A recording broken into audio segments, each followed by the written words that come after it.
Bir nesil düşünün, küsmüşler Medine'ye. Sırtlarını dönmüşler Medine'ye. Yüzleri Medine'den mahrum olan insanları Medine ile buluşturmak için hayatlarını feda etmişler.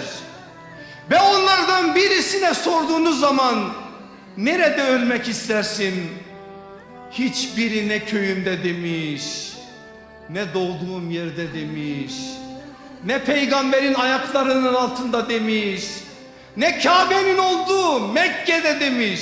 Ya ne demiş? Ezanın olmadığı yerde demiş. Ezanın olmadığı yerde ölelim ki bizden sonra birileri oraya ezanı Muhammedi getirsin. Sahabe bu.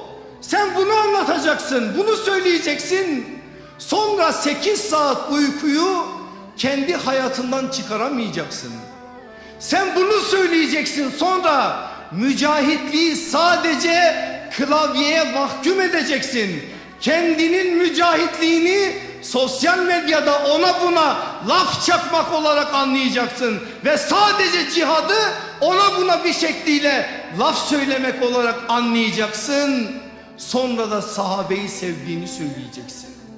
Yok böyle bir şey. Eğer biz anlasaydık halimiz inanın ki böyle olmazdı. Eğer anlasaydık biz halimiz Selahaddin'in hali olurdu. Halimiz İz bin Abdüsselam'ın hali olurdu. Halimiz Ahmet bin Hanbel'in hali olurdu. Halimiz Hazreti Ebubekir'in hali olurdu.